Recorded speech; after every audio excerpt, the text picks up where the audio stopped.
Dernier orateur inscrit, Monsieur Gilles Lurton, pour 5 minutes, s'il vous plaît.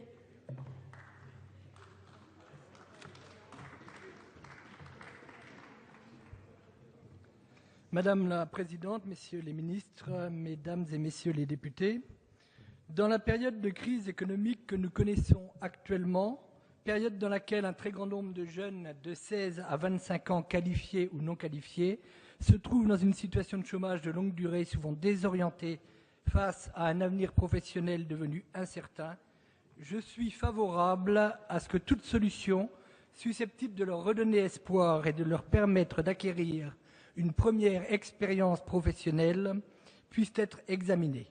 La pire des situations serait de ne rien faire et, à mon point de vue, tout vaut mieux que le maintien dans l'inactivité.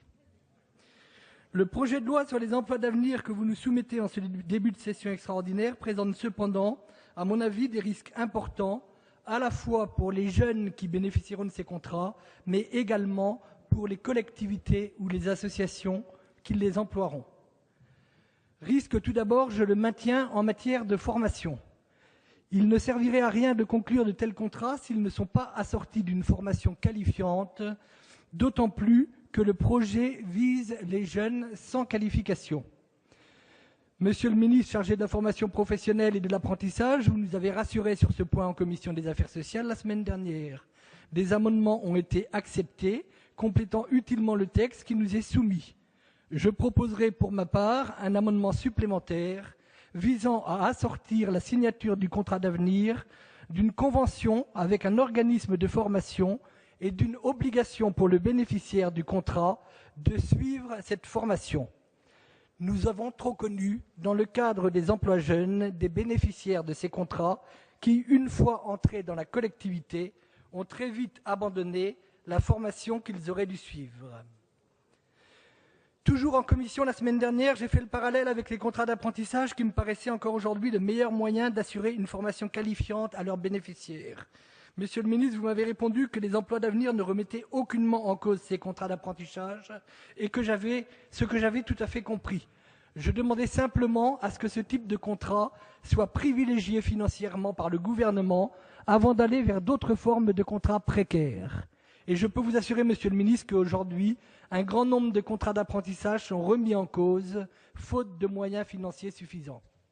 Dans ma circonscription, sur le littoral allant du Mont-Saint-Michel à Saint-Malo, les professionnels de la pêche, de l'ostréiculture et de la mytiliculture doivent renoncer à des contrats, faute de moyens, alors que les demandes des jeunes existent et que ces contrats débouchent sur de véritables emplois.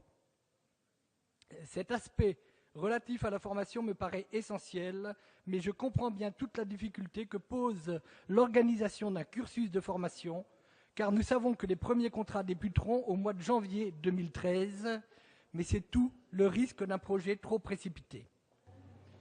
Du côté employeur, je remarque qu'une fois encore, la charge de ces contrats pèsera essentiellement sur les collectivités ou les associations, générant pour elles des frais de personnel importants, dans une période où nous savons toutes les difficultés qu'elles rencontrent pour parvenir à faire face aux charges qui sont les leurs.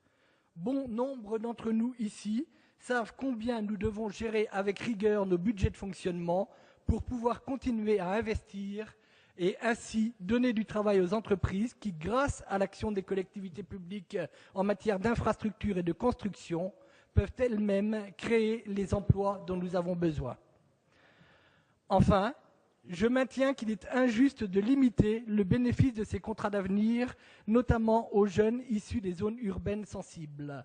Je ne vois pas ce qui justifie qu'un jeune sans qualification domicilié dans un secteur situé en dehors de la zone urbaine sensible, parfois à la frontière de cette zone, de l'autre côté de la rue, ne puisse prétendre à un tel contrat alors qu'il connaît souvent les mêmes difficultés.